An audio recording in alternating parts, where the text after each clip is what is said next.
Oh, salve, salve Santa Catarina, ao som de DJ Pepeu Cardoso. O Clube da Bola está na área até as 3 da tarde. A gente vai falar de esporte catarinense, nacional e, por que não, internacional. Série A e Série B vão dar aquela parada durante a Copa América. E os times do nosso estado vão ficar de buenas ou na zica durante esse período? Teremos convidados especiais, mas segura a onda aí, diretor Bira, não mostra ainda, eu quero fazer um suspense. É claro, né, nossos comentaristas, só o Grupo RIC tem Fábio Machado, Data Fábio, o Lobo Alfa, Sérgio Badai, o Dr. Juca Miguel já, todo mundo ao vivo debatendo o esporte catarinense aqui na tela da RIC TV Record. Tá a fim de participar do programa?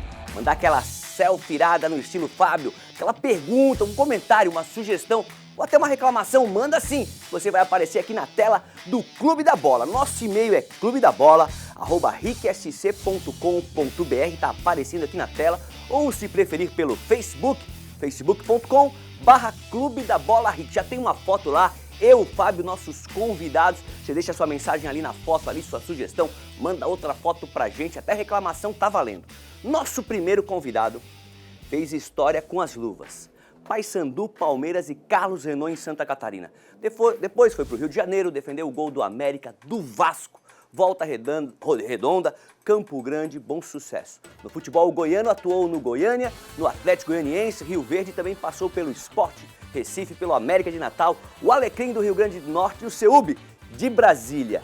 Estou falando de Valdir Apel. Tá aqui com a gente, é um prazer estar te recebendo hoje aqui nos estúdios de Brusque, direto para Floripa, para participar do Clube da Bola. Boa tarde, Valdir. Boa tarde, prazer estar com vocês. Tem muita história para contar e temos outro convidado, também fez carreira no gol. Como treinador de goleiros, foi destaque no Figueirense e no Sport. Também jogou no Vasco da Gama e depois seguiu para o futebol sul-africano e os homens lá não deixam ele embora. Tá lá até hoje. Já trabalhou em 4 equipes lá da África do Sul, tá de férias, veio pra Floripa rever os amigos, a família e participar do Clube da Bola. Tô falando do Milton Unia 9. Tudo bem? Boa tarde, Milton. Tudo bem, prazer estar aqui com vocês, uma honra. Eu quero saber se eu falei certo na abertura de vocês. Deu uma enrolada, aquela enfeitada, mas falei certo. Faltou alguma coisa, Milton? Não, só não joguei no Vasco, infelizmente. Não teve Vasco, eu botei o Vasco. Falei... Fui treinador de goleiro. Treinador de goleiro. Passou treinador de goleiro no Vasco, Figueira. Joguei alguns outros clubes também, Hercílio, Blumenau, ABC de Natal, Anapolina, Juventus São Paulo, São Carlense, Tupã, Americano de Campos. E os homens da África do Sul não te deixam embora. Ainda bem. Quanto tempo lá? Ainda bem, né? Quanto tempo? Tô há 10 anos lá já. 10 anos, muito rápido. Eu não fui Agora eu vou perguntar, eu não dei nenhum boa tarde como ainda, sempre né? Já aqui entrou, nos estúdios, como sempre aqui, já começou o papo, né? O Clube da Bola é assim, já começa o papo. Como sempre aqui nos estúdios, meu companheiro de todos os sábados, o homem que lembra das datas, dos fatos, ele escala o Figueirense de 1972, escala o Avaí de 81, sabe tudo. Data Fábio está aqui nos estúdios. Boa tarde, Fábio. Agora sim, muito boa tarde, Mancha, muito boa tarde, colegas do Clube da Bola. É uma satisfação muito grande. Mais uma vez agradecer durante a semana aí as mensagens, né, que a gente recebeu de gente que nesse momento está aí do outro lado da câmera, sentadinho no sofá, assistindo o Clube da Bola. Tem gente que coloca até no despertador, viu, Mancha? Falei com pessoas, não, eu coloco no despertador. Da 1h13 já começa o barulhinho que o Clube da Bola é meu compromisso semanal, a galera que curte futebol. Mas já que eu já entrei aqui, né, já fazendo uma pergunta pro Miltinho, o Valdir é meu amigo, né? Considero ele como um amigo já de outros eventos. Esqueci de um detalhezinho, Fábio. O escritor Valdir. O escritor, depois vamos falar sobre isso. Atual. Mas a pergunta que eu faço, Miltinho, é o seguinte, nas Olimpíadas, né? Você esteve aqui com a África do Sul, me corrija ou não? Não. Isso foi um equívoco aí, mal entendido. Eu lembro que surgiu essa informação, né? Teve o meu goleiro, ele veio pra Sim, cá, né? Que eu tava no Golden Arrows de Durban, né? Tá certo. Aí o meu goleiro veio pra cá, né? Tá veio certo. com a seleção. Até porque se viesse a gente ia perguntar, né? Dessa experiência e tal. Mas já vale a pergunta. E o teu goleiro, o que é que ele falou da época da participação aqui no Brasil, no país do futebol? Tu lembra, assim, qual foi a impressão que ele teve? Lembro.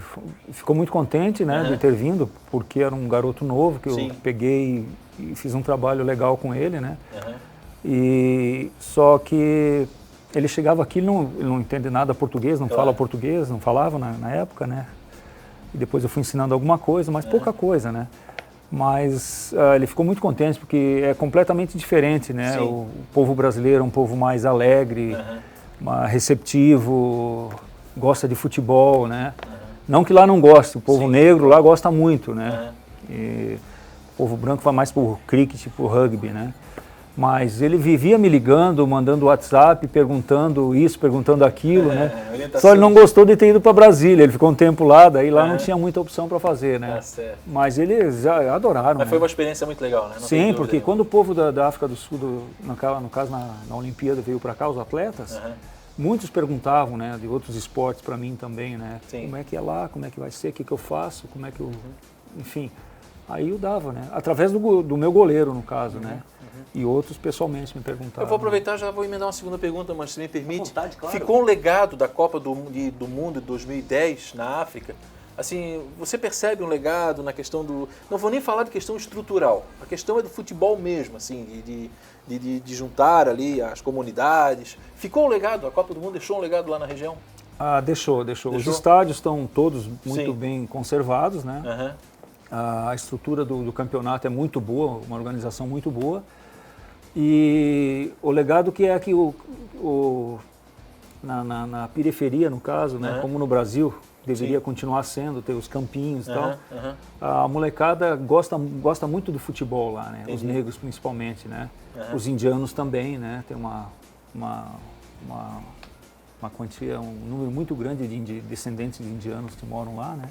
Então o futebol lá é muito querido, é muito bom e gosto muito do Brasil. Então, mesmo o Brasil não tendo ganho a Copa do Mundo lá, não tendo chego à semifinal, por exemplo, mas eles adoram o Brasil e o que eles lamentaram foi a não ida do Ronaldinho na época para lá, né? Sim, chamou muita atenção negativamente. Eles estavam esperando o Ronaldinho porque ele é show, né? Eles gostam de fazer o showzinho deles durante os jogos lá, né? Fazer as graças com a bola, tal. Aqui já não dá para mais fazer, né? Se o cara começar a fazer, o cara... Hoje já não dá mais. Hoje já não dá mas mais. Lá eles gostam e a torcida inflama. Por isso que eles gostam do jogo bonito. E isso liga ao Brasil, né? Perfeito. A gente tem algumas fotos ali do arquivo pessoal do Valdir. Não tô me referindo a ele como seu Valdir e tal, porque ele tá mais novo que o Fábio. Mais novo que o Fábio aqui. Eu não vou chamar de Valdir. Gente, tem algumas fotos, até a Júlia pode rodar pra gente aí, do arquivo pessoal que o Fábio mandou pra gente.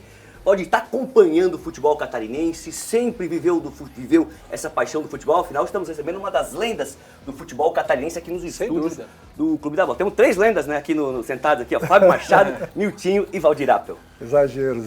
Depois ele vai contar um pouquinho as histórias aí da foto aí. Não, eu participei principalmente agora por 2 anos, tem a foto ali, ó. Fui presidente do Paysandu por 2 anos, né, cumprindo o mandato de comemorações dos 100 anos do clube. Legal. E um cargo que eu aceitei e administrei por 2 anos em função da família. Minha família é tradicionalmente de goleiros do passado mais famosos do clube. São 5 goleiros que participaram. E eu tive orgulho de administrar os 100 anos, os eventos, desde lançamento de livro, um jantar de fechamento, né, de toda a sociedade catarinense, inclusive, não só o centenário, né? Centenário, né? Centenário do clube. E cumpri o meu mandato, agora estou apenas como torcedor do Paysandu, mas sempre que posso, passo para o Fábio coisas interessantes do clube, porque o clube mantém hoje as categorias de base, formação de atletas, não há intenção de volta ao futebol profissional, mas mantém toda uma estrutura gratuita para os jovens atletas, formadores, nós somos formadores. E, enfim, o clube vai muito bem e eu tenho orgulho disso. Legal, daqui a pouco a gente vai falar dos livros, todo mundo foi presenteado aí com o livro, das e fotos cada também. Fotinho daquela tem uma história. Vamos voltar às fotos. O Valdir vai ter que contar pra Vamos fazer o seguinte, vamos começar falando de Série A. A gente começa com o Avaí, já vai para Chapecó para conversar com o Sérgio Badá também sobre o jogo da Chapecoense. Fábio, Palmeiras e Avaí, todo mundo já sabia que ia ser um jogo dificílimo e realmente foi? Não, foi um jogo dificílimo, porque é o seguinte, o Avaí perder, né, é um jogo de opostos, né, e opostos mesmo, né, oposto na tabela de classificação, o líder contra o lanterna, opostos na questão financeira, enfim, tudo que envolve Avaí e Palmeiras, existe uma distância muito grande. Então, assim, o Avaí perder o jogo para o Palmeiras, que é o líder, é um resultado que não vou dizer que é aceitável, porque ninguém aceita perder. Tá aqui o Valdir nunca entrou em campo para perder e nem o Milton, ninguém entra para perder. Mas é um resultado aceitável, é um resultado assimilável. O que ficou muito estranho nesse jogo, viu, Mancha? E aí a gente começa a ver o Geninho, que é um treinador que eu já elogiei várias vezes aqui, já teve aqui, que ele parece que não consegue mais tirar nada dessa equipe. As invenções, né, por exemplo, o Avaí teve invenções nesse jogo aí, porque não dá para entender o Julinho, que durante todo o campeonato ficou no banco de reserva, de repente, contra o líder, sai com uma camisa 10, por exemplo, no meio de campo. Peraí, o cara não jogou, o cara não tem ritmo de jogo, então eu não consegui entender. Não consegui entender a volta do Matheus Barbosa e do GG, que a torcida vem criticando. O próprio Geninho disse que esses jogadores sentiram o peso da Série A. Não dá para entender. Não dá para entender também deixar o artilheiro no banco, Daniel Amorim, e colocar o Getúlio. Se você tem um artilheiro da temporada, você bota para jogar, com todas as deficiências. E colocar o Douglas lá no finalzinho do jogo, quando já estava perdendo, claro, já estava perdendo 1-0 na primeira etapa. Então veja bem aqui. O que eu acho é que chegou no limite a questão do Geninho no Avaí. Tá? Não é uma crítica aqui para dizer que o Geninho errou, o Avaí perdeu por causa do Geninho. Não, é um resultado aceitável, assimilável. 4 equipes foram lá no Allianz Parque e perderam, nenhuma conseguiu fazer gol. Só que o Geninho poderia ter priorizado o entrosamento, poderia ter priorizado, de repente, uma proteção maior, não fazer arriscar. Você não arrisca contra o Palmeiras, né? Você arriscar contra o Palmeiras é entregar o resultado. Então o Avaí vai ter muitos problemas, viu, Mancha? Vai ter muitos problemas porque o Avaí parece que não consegue se achar em campo. Aliás, eu já disse aqui, o Avaí tem um caso extra, tem um caso aí que é inédito para mim, e eu vou explicar o que é. O time da Série A é pior do que o time da Série B. Então isso não existe. Quando você tem um time e você sobe de divisão, você tenta manter aqueles jogadores do ano passado, que é para manter o entrosamento, que é algo muito caro hoje no futebol, é o chamado entrosamento, isso é muito caro. Eu lembro que os times da Série B, quando eles entravam na Série A, eles entravam com a vantagem do entrosamento. Porque eles tinham disputado uma Série B, enquanto que o time da Série A tinha vendido jogador, estava negociando, então você entrava com a vantagem. E o Avaí não, o Avaí perdeu o entrosamento do ano passado. Vejam lá, olha os jogadores, Guga, lateral direito, era titular. Alemão, zagueiro, que hoje está no futebol lá, tá no futebol árabe, era titular, é titular nesse time hoje. O Rômulo como atacante, para mim é titular nesse time hoje. O Judson como volante é titular nesse time de hoje. O Renato é titular nesse time de hoje. O Renato versátil, jogando pela lateral direita, jogando pelo meio de campo. Então olha só, tá todo mundo aí analisando, o Avaí, questão financeira, errou no planejamento, errou isso. Só que poucas pessoas pararam para pensar o seguinte, o time do Avaí da Série A é pior do que o time do Avaí da Série B. E claro, aí entra na questão de contratação. Das 5 contratações do Avaí, somente um é titular, que é o Brenner. Todos os outros são reservas. Então, quer dizer, foram para o mercado para contratar jogador reserva, então pega esse dinheiro dos 4 e contrataria um de 3 dígitos, por exemplo, assim. O que eu quero dizer sobre o Avaí é o seguinte, o Avaí está colocando todo o peso, toda a esperança na parada para a Copa América. Como se a parada da Copa América fosse só para o Avaí. Como se não fosse para o Palmeiras, não fosse para o Vasco, não fosse para os adversários. E quem está lá em cima vai se reforçar. Quem está lá em cima tem dinheiro, vai se reforçar. Mas o Avaí vai contratar 2 ou 3 jogadores. E se demorar para ter entrosamento? Você pode, eu vou dar um exemplo aqui, você pode contratar 3 Messi e o time não demorar para entrosar. Então, assim, é uma situação difícil, é complicado. Claro, eu não estou dizendo aqui que o Avaí está rebaixado, não é nada disso, mas o Avaí vai ter que se reinventar, vai ter que se reoxigenar de alguma forma, se é para trocar treinador, se é para trazer outro grupo, porque, olha, meu amigo, tá difícil. São 11 jogos sem vitória, é muita coisa. Isso aí é coisa de Ibis, né? O Ibis, aquele lá que não ganhava nenhum. É muita coisa, você não pode. O Avaí não ganhou uma partida ainda. Claro que na pontuação, se você ver a pontuação, é 4 pontos. 2 rodadas perfeitas para o Avaí sair. Mas dá para confiar nesse time? Dá para confiar no Geninho mexendo praticamente em 8 posições todos os jogos, não priorizando o entrosamento? É complicado. Vou repetir, o time do Avaí fez uma coisa inédita na minha avaliação. O time da Série A é pior do que o time que disputou a Série B. Milton, no quesito curiosidades, como é que é a relação do torcedor, dos comentaristas, com os jogadores lá, com o técnico perde 2, perde 3, aqui no Brasil a gente sabe, né? É até clichê falar, vamos mudar o técnico, tem que criar um fato novo, é tirar o técnico, é mudar o técnico. Como é que é essa relação lá? Eles têm esse conceito também, o time não está indo bem, troca o técnico, ou o técnico, por exemplo, fica 1 ano, 2 anos num time? O número de trocas é bem menor que aqui. Bem menor. Os donos de clubes, lá são donos, são um pouco mais pacientes em relação a isso, né? Bem mais de 50%, né? Então, tem clubes, logicamente, que tem 3 treinadores durante uma temporada, né? Mas são poucos, só quando estão muito mal, que a coisa não anda, como teve um clube que quase caiu, o Marisbeck, ano passado ficou em 4º lugar, esse ano estava lutando desde o começo do campeonato, ficando em último. Contratou um treinador, ficou 6 jogos, mas o treinador só começou a brigar com os jogadores, xingar os jogadores.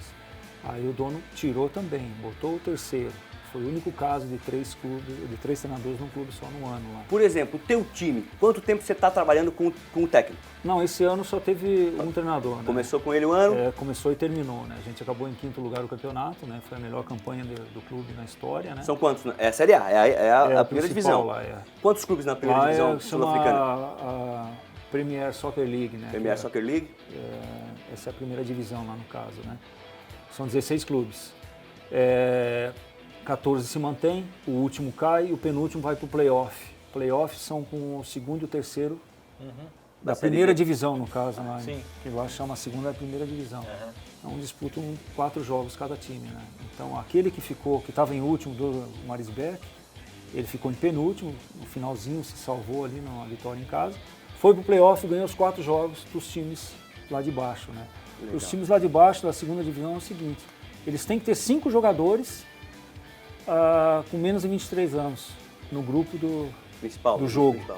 Dentro do jogo. Então, é um prejuízo quando vai disputar um play-off contra times que têm jogadores com idade limitada, né? Legal. Já que a gente falou da lenda Valdir Apio, eu vou colocar outra lenda nesse papo, a gente vai direto para Chapecó. O telespectador já sabe de quem eu estou falando. A gente vai pro Oeste Catarinense fazer essa conexão Floripa-Chapecó para conversar com a fera Sérgio Badá. Tem até uma pergunta pro Badá que já chegou. Já vou abrir aqui o Boa Tarde do Badá com uma pergunta. O Ivan Rodrigues Badá quer saber o seguinte: o que vocês têm a dizer sobre a entrevista do jogador Ganso no final do jogo contra a Chapecoense? Será que o presidente vai pedir a anulação? O Ivan Rodrigues está botando assim, todo mundo sabe que no finalzinho o Ganso se desentendeu com uma parte da torcida do Verdão. Boa tarde, Badá, e já fala desse empate aí contra o Fluminense. Olá, Mancha. Boa tarde para você. Um grande abraço a todos aí sintonizados e ligados no Clube da Bola. Comentei no Balanço Geral. Eu não sabia que ia ser o primeiro assunto, mas eu comentei no Balanço Geral aqui, fiz a chamada para o Clube da Bola e falei, com certeza vão tocar no assunto deste episódio envolvendo o Paulo Henrique Ganso, pois está aí então, para quem estava acompanhando o Balanço Geral, eu não estava equivocado. Mas foi um episódio lamentável, desnecessário, e a responsabilidade maior é da Chapecoense, por quê?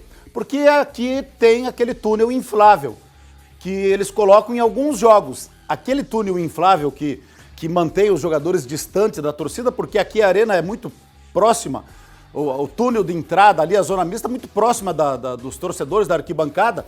Então, é preciso que se tenha aquele túnel inflável. E a Chapecoense tem, no jogo contra o Palmeiras, eles colocaram. E aí contra o Fluminense não colocaram, e aí alguns torcedores que estavam ali na saída do vestiário, que já haviam vaiado o time da Chapecoense, os jogadores da Chapecoense, começaram a vaiar o Paulo Henrique Ganso.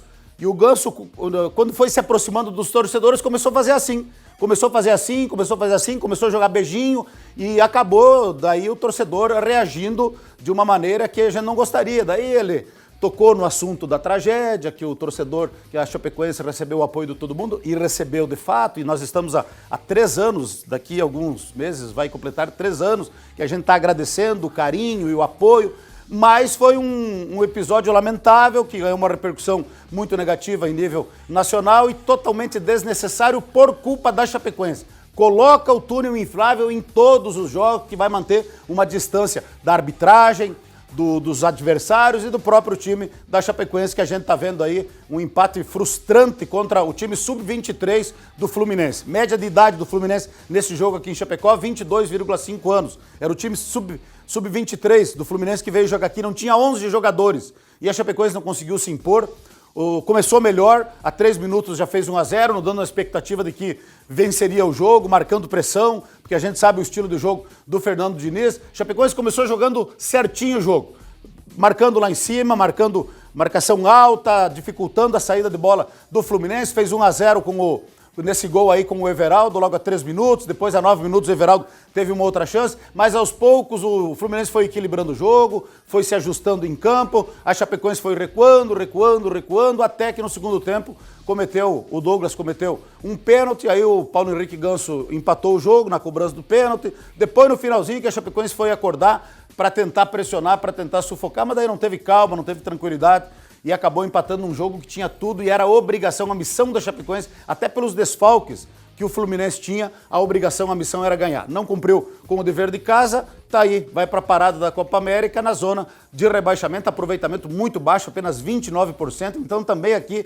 paira, a exemplo do que a gente nota no Avaí, aqui também paira uma grande desconfiança em relação àquilo que nós vamos ter da Chapecoense na volta depois da parada da Copa América. Daí, no final do jogo, o presidente Maninho desabafou, disse que tinha que fazer uma limpa, que deu a entender de que tem pessoas ali que não estão comprometidas com a Chapecoense, não citou nomes, mas pode ser alguém que compõe o departamento de futebol e também próprios jogadores, então um ambiente muito ruim e, infelizmente, o ano da Chapecoense é muito ruim, né? Todo respeito, mas perdeu o Campeonato Catarinense para o Avaí, nada a comemorar. Sul-Americana foi eliminada na primeira fase contra a União La Calera, nada a comemorar. Copa do Brasil passou por alguns pequenos clubes e daí quando chegou no Corinthians, que era o pulo do gato, acabou sendo eliminado. E o começo do Campeonato Brasileiro, muito ruim, de 29 pontos, conseguiu apenas 29% de aproveitamento. Com esse aproveitamento na volta, se manter isso aí, infelizmente, o risco de rebaixamento é muito grande. Agora estamos nessa expectativa de que algumas mudanças possam ocorrer na parada da Copa América, quem sabe até uma reformulação de grupo, tira quem não está comprometido, traz gente que venha para resolver o problema e aí, quem sabe, na volta da parada da Copa América o time possa reagir, mas a situação terminou esta primeira parte aí de 9 jogos com muita preocupação aqui em Chapecó. Um pouquinho o Badá volta para falar mais sobre a Chapecoense, falar mais sobre o campeonato. Vou pedir para Emily colocar a tabela da Série A. O Badá citou a tabela, citou a zona de rebaixamento. Vamos dar uma olhadinha. Enquanto isso, o Fábio quer comentar, pegar algum ganchinho ali, Fábio. Só rapidamente, porque eu fiz um comentário no ND+, na minha coluna digital, né, e também no Clube da Bola, e a nossa audiência lá do Clube da Bola em Chapecó é muito grande. E aí, claro, teve uns comentários, o pessoal concordando, ouvi atentamente o que o Badá falou. Eu quero dizer o seguinte, o que eu comentei em relação ao que aconteceu, Ganso, Chapecoense, eu não fiz valor de juízo nenhum. Ali você não vai ver eu dizendo que o Ganso está certo, que a torcida está errada. Não é isso. O que eu quis foi falar é da repercussão. Porque é claro que o Ganso joga onde? Joga no Fluminense. A grande mídia, né? Você vai ver, pega a mídia de Rio e São Paulo, aquela declaração do Ganso, por exemplo, ontem circulou o dia inteiro. O que eu analisei ali é, digamos, o prejuízo, né, que fica em relação àquela pequena parte de torcedores da Chapecoense. Só para fazer esse esclarecimento, sabe? Quando tem uma atitude que a gente diz, poxa, essa é uma atitude positiva, vai para o Brasil de forma positiva, também tem atitude, muitas vezes, negativa, não fiz valor de juízo nenhum. Beleza? Aproveitar o Valdir aqui. Valdir, você que é o mais experiente aqui dentro. Já tinha muito, na época que você atuava no gol, esse negócio de um xingar o outro. Hoje tem muito, né? Hoje tem muito. Você consegue, às vezes, até ler o labial, né? Você consegue ver na tela da TV o jogador um xingando o outro, xinga o torcedor. Como é que era na tua época? Ô, alemão, o Valdir tinha o cabelo galego, né? Eu vi umas fotos antigas. Com certeza. Galego, tu é isso, tu é aquilo, lá de Brusque, não sei como é que era. Cara, não tinha esse problema de, por exemplo, eu chamava o meu zagueiro central de negão, né? Que era o apelido. Não havia preconceito o Pelé nenhum. Era chamado de crioulo. Crioulo. Até hoje ele é chamado de crioulo, Pelé. Tudo era encarado de uma forma harmoniosa, né? De grupo, de coleguismo. E não, hoje qualquer referência a cor já levam para o lado do racismo, não é? Eu não entendo como é que eles estão dando tanto valor a esse gesto hoje, por exemplo, vou jogar beijinho para a torcida. Vou fazer assim, da mesma forma que a gente era eu sempre atribuí a vaia que eu recebia jogando para um time pequeno no Maracanã contra o Flamengo ao elogio. Se eu estivesse sendo vaiado é porque eu estava atrapalhando os interesses do Flamengo. Eu estava jogando bem, né? Ao invés de contribuir para eu jogar mal, não, contribuía para reforçar a minha atuação, porque eu vencendo. A minha torcida tinha 10 torcedores, eu estava jogando contra 10 mil, então era favorável a vaia para me sentir, como é que é, gratificado por estar jogando bem. O Vasco foi o auge, o topo da tua carreira? Hoje, quando você vê todos os clubes que você passou, por exemplo, Valdir? Eu joguei em 15 clubes, né? Com repetição até de 3 ainda. Né? Quando há repetição é que o trabalho foi bom, né? Voltou.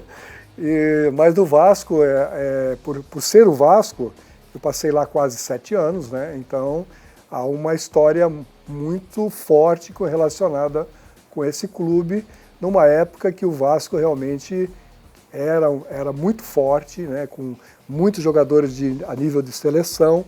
Então, logicamente, você sente orgulho de ter participado dessa geração que jogou lá. Na verdade, era uma geração de ouro, né, Mancha? Porque se nós pegássemos o Vasco, que era um bom time, o Valdir enfrentava o Botafogo com Garrincha, por exemplo. Ele enfrentava o Santos com Pelé, como teve a final foi em 67, né? Que foi a final da Copa Rio-São Paulo, que acho que foi com o Vasco. 68. 68. Então ele tomou um gol do Pelé. Pô, que absurdo, tomar um gol do Pelé não dá, né, Valdir? Tomar gol do Pelé não dá. Mas assim, então você pegava o Flamengo, né, que tinha um grande clube, como ele já deu esse exemplo, o próprio Fluminense. Então, o padrão era alto, né? E o Valdir conseguiu passar por isso. Agora eu queria, Mancha, já atropelando um pouquinho, porque eu sei da história, e a história é fantástica.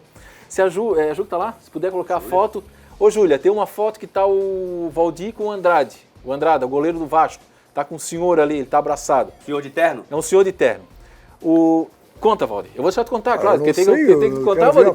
Que quase que tu ia jogar a final, quase que você seria o goleiro que tomaria o 1000º gol do Pelé. Conta essa história pra gente, que é ótima, aqui pro público catarinense. Na verdade, faltavam uns 3 meses para que o Pelé fizesse o 1000º gol, e corria no Vasco umas brincadeiras relacionadas ao Andrade, que ele seria o goleiro do 1000º gol, seria o arqueiro do rei. Né? Essa brincadeira começou bem antes de o jogo acontecer, e o Andrade já não gostava muito da história, né? Não, ele vai fazer o 1000º bem antes do jogo contra o Vasco. E o Pelé, eu tenho certeza absoluta que ele não deixou de tentar fazer o 1000º gol antes do Maracanã. Tanto é que tem um fato muito interessante no jogo que antecede o do Vasco. Contra o Bahia. Que Essa foto aí, ó. Isso, né? O Andrade, né? Esse é o Andrade. Ele veio quando eu lancei o primeiro livro, ele veio me prestigiar. Então, o Andrade, aliás, o goleiro Andrade. Goleiro argentino. Na Bahia, ele dribla o zagueiro, toca a bola para dentro do gol, o zagueiro salva o 1000º, que seria o 1000º gol, a torcida toda do estádio vai ao zagueiro por ter salvado o que seria o 1000º gol. Esse zagueiro está com o ouvido vermelho até hoje, porque ele não deixou sair o 1000º gol na Fonte Nova. Na Fonte Nova. Aí vem para o Maracanã, né? E para não ser muito comprida a história, na véspera do jogo, nós tínhamos chegado de São Paulo já com o jogo de quarta-feira, anunciando a possibilidade do 1000º gol. Aí eu estou treinando com o Andrade em São Januário numa terça-feira, no apagar das luzes já, fazendo abdominal. O Andrade começou a gemer. Eu falei, ué, você está se contundiu fazendo abdominal? Ah, não, senti um problema aqui no tornozelo e tal. Pô, não estou entendendo abdominal. Nada. Fazendo abdominal. Mas chamado como amarelão, né? Aí chega na concentração, aquela mesa dos boleiros, todo mundo sacaneando ele. Você está com medo de jogar, o Valdir já é famoso, né? Joga o Valdir, não tem problema. E ele pipocando, né? Aí chega no Maracanã, quando o pessoal está se uniformizando, ele pede para fazer um teste. Aí ele faz um teste, aquele teste que você conhece que se não dava na véspera, não vai dar na hora do jogo, né? Não tem como. Aí ele falou, não, vai dar para jogar. E ele faz uma defesa no primeiro tempo, a maior defesa que eu vi no Maracanã, num chute do Pelé, ele faz de mão trocada, e eu falei, esse cara não vai tomar o gol não, né? Aí acontece o pênalti, que para mim não existiu, né? Foi meio mandrake. E muito engraçado o que antecede o pênalti. Edu, que era o ponta esquerda do Santos, cruza a bola, o René, que era o zagueiro do Vasco, se antecipa ao Pelé e marca o gol contra de cabeça. Aí o Andrada vira-se para ele, ô Renê, de novo, né? O Renê já tinha feito outros. Aí ele disse, o combinado é não deixar o Pelé fazer o 1000º gol, né? Boa combinado aí acontece o pênalti, né? E o Andrada quase pega. Não, ele vai em cima da bola. Se ele pega, nós não estaríamos falando dessa história. Não estaria falando. Verdade. E tem um detalhe, quando a Andrada vai na bola, entra o gol, claro que daí o foco é todo no Pelé, invade jornalista, invade todo mundo, o Pelé se levanta, dedica para as criancinhas, mas se você observar o Andrada no vídeo, ele fica socando o chão quase 1 minuto. Ele não queria tomar o gol, porque ele era um argentino, tomar o gol do Pelé, mas enfim, mas poderia por pouco não poderia ser o Valdir aqui. Aí eu perguntei para ele no lançamento do livro aqui, que eu conto essa história, né? Eu falei, leia, foi assim que aconteceu? Eu disse, foi. Então, agora diz para mim por que você não queria jogar. Ele disse, Valdir, eu sou argentino. Se eu falho, todo mundo ia dizer que eu fiz de propósito. Tocou no ponto e não, mas é verdade, né? Tocou no ponto, mas era isso aí, né? Era isso aí. Era. E, agora, o melhor para culminar essa história foi quando, na comemoração dos 25 anos do gol, reuniram em São Januário Andrada, o Lopes, que estava treinador do Vasco, e Antônio Lopes, é isso? à noite o Andrada foi para o Maracanã para reprisar com o Pelé o lance. gol. E o Manel Amaro, que era o juiz pernambucano daquela partida, foi lá para apitar todas as câmeras prontas, o Pelé com a bola, o Andrada no gol. Pelé chutou, Andrada pegou. Aí o Pelé, Andrada, é para repetir o fato. Aí falei, agora eu já sei o canto. 19 de novembro de 1969. Ele teve que repetir 3 vezes para fazer. Eu prometi a tabela, só vamos botar a tabela aqui, que eu prometi a tabela para a gente dar uma olhada como é que foi a parada para os nossos clubes. Pode até encher tela, Bira, para a gente ver aqui. Alguma coisa te surpreende quando você vê essa tabela? Meu time, né? A competição não terminou, mas vai entrar num período aqui de paralisação para a Copa América. O que te surpreende quando tu vê a tabela aí? Eu acho que o que me surpreende é o Bahia, que está fazendo uma grande campanha, né? O Bahia, quando o Avaí perdeu para o Bahia lá, a gente falava que o Bahia era do campeonato do Avaí, o Avaí perdeu lá por 1-0, resultado ruim, porque é o campeonato do Avaí. E o Bahia está aí, está numa posição boa. Negativamente, eu acho que o Corinthians, né, com o futebol excessivamente defensivo do Fábio Carille, o Corinthians tem menos gols marcados que o próprio Avaí, que é o Lanterna, só para ter uma ideia, né? O Vasco, com a chegada do Luxemburgo, acabou aí tendo uma sobrevida, já está fora, já respirou, já está fora. Na parte de cima, eu acho que é absolutamente normal. O Atlético começou bem, caiu, né? Perdeu um pouco, mas perdeu um pouco de gás. E lamentar, né? O que nós temos que lamentar é a Chapecoense e Avaí, que nessa parada vão ficar na zona de rebaixamento. E o Cruzeiro parece um sujeito estranho ali de vermelho. Exatamente. Nessa tabela de classificação ali, o Cruzeiro acaba sendo um elemento estranho, né? Um time bicampeão da Copa do Brasil, com um grande orçamento. No mais, eu acho que geral, ela vai ter, claro, ela vai mudar muito ainda, não na parte de cima, tá? Eu acho que Palmeiras, Santos ali vão brigar pelo título até o final, talvez o Palmeiras ainda vá se distanciar, mas eu acho que é mais ou menos isso aí. Legal. Rapidinho, Miltinho, lá da tua mansão na África do Sul, qual goleiro brasileiro, você está lá na sua tela de 60, vendo a Record Internacional, claro. Qual goleiro brasileiro tem te chamado a atenção hoje? Esses que são convocados, por exemplo, pelo Tite, é o que tu levaria, se você fosse o homem da caneta ali da convocação? Ou tem algum outro goleiro brasileiro que você acompanha, que você gosta, que está ficando de fora da lista? Olha... Não vale citar meu nome, não vale citar meu nome. E nem do Valdir. E nem do Valdir.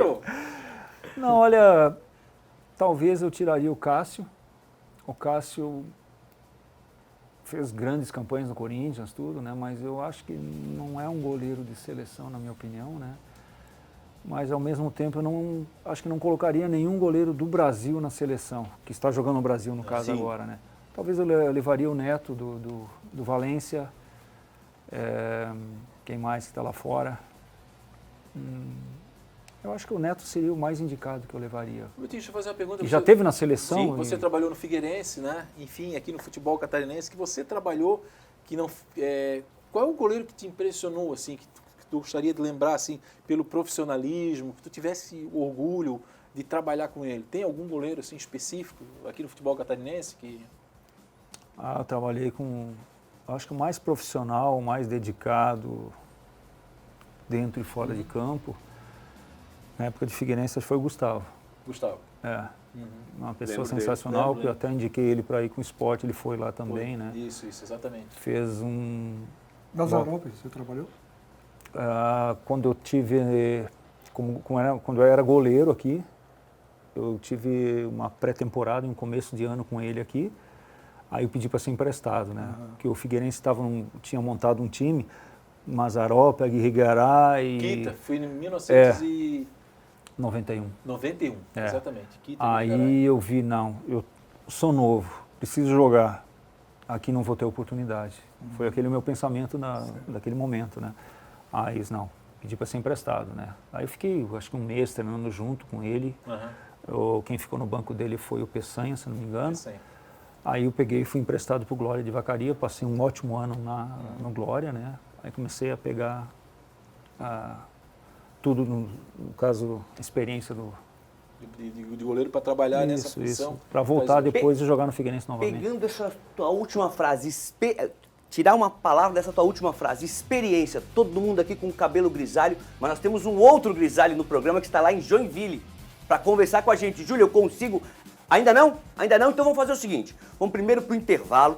Antes eu quero dar uma notinha do Aldo Luz, a gente vai pro intervalo, na sequência volta com o Juca Miguel. Pode falar. Não, eu queria dar notinha porque eu tava lá. Tava lá? Tava lá. Se é 0800, sabe, tá? Não. Ó, na manhã deste sábado, a nova diretoria do Clube de Regatas Aldo Luz tomou posse em Florianópolis. O novo presidente é Gustavo Tomás Buccelli e o vice Marcos Roberto Quinol. Em 2018, o Aldo Luz completou 100 anos. A gente falava aí do Paysandu, né, dos times já centenários, um clube de remo. 100 anos de história, tendo nesse período revelado grandes nomes para o remo catarinense e brasileiro, além de ter conquistado o título estadual por 18 vezes e o brasileiro da modalidade em outras 10 oportunidades. Ali o presidente Gustavo, todo mundo ali, a gente tá vendo ali a biruta, né? A biruta, é um reminho ali fazendo um papel de biruta pra gente ver onde é que tá o vento. Fábio já remou, hein? Não, eu tive lá, não remei não. Não, por incrível que pareça, eu não remei não. Tive primos que remaram, hoje inclusive eu reencontrei o professor Liquinho,